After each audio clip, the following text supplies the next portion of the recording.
हाय मित्रांनो, तर स्वागत आहे तुमचं आजच्या ब्लॉगमध्ये. कशा आहात तुम्ही सगळे? मजेत ना? तर मी पण मजेत. बघा, मला आज कोथमीर मस्तपैकी ताजी हिरवीगार कोथमीर भेटलेली होती, 10ला 2 गड्डे.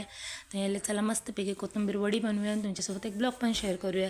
तर माफ करा, 2 दिवसांनी माझा ब्लॉग नाही आला, त्यासाठी मला खूप माफ करा. थोडी तब्येत खराब होती, थोडी म्हणजे भरपूरच खराब होती, त्यामुळं नाही आलं, त्यासाठी माफ करा. तर आता आपण बनवूया कोथिंबीर वडीची तयारी. तर बघा, हे सगळा मसाला मी घेतलेलं आहे. तांदळाचं पीठ, बेसन, हळद, मीठ, मिरची पावडर, जिरे, हे सगळं मस्तपैकी मिक्स करून घेतले. कोथिंबीरसुद्धा छानपैकी धुवून चाळांमध्ये काढले होते अर्धे तासपूर्वी.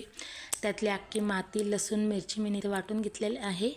न पाणी टाकता हे मिश्रण मस्तपैकी आपल्या घट्ट मळायचं आहे. प्लेटमध्ये थोडंसं तेल टाकून घ्यायचं.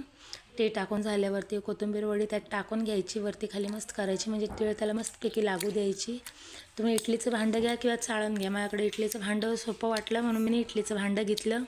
त्यात तेल लावलं, इडलीच्या भांड्यामध्ये पाणी ठेवलं उकळायला. मस्तपैकी पाणी उकळल्यावरती त्यात हे वडी बनवलेले ठेवून दिले स्टीमसाठी मी अर्धे ते पाऊण तास ठेवले होते ह्याला. ते मस्तपैकी स्टीम लागून मस्तपैकी असं कडकसर झालेलं आहे. आपण असं सुरी घालून त्यात चेक करायचं आहे कडक झालं आहे का. मग कडक झाल्यावरती असं साईडला काढून ठेवायचं थोडा वेळ. तर इथं माझी दुसरी भाजीची तयारी झाली होती ऑलरेडी. तर बंकोला मी जेवण वाढून घेतले. तर सगळा पसारा आवरले. पुलावसुद्धा जेवण खायचं. तर बघा, बंकू असं मध्ये बोलत आहे ब्लॉग एडिट करताना, तर माफ करा. तर इथं मस्तपैकी मी कोथिंबीर वडी पीसमध्ये कट करून घेतली. त्यानंतर मस्तपैकी कढईमध्ये तेल गरम केले आणि असं तळायला टाकले. लालसर होजे पण तुम्ही तळून घ्यायचं, म्हणजे छान असे क्रिस्पी होतात ही कोथिंबीर वडी. खायला पण खूप भारी आणि चवदार लागतात.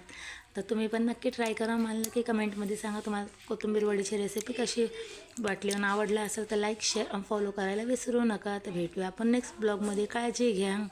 मस्त क्रिस्पी आवाज येत होता.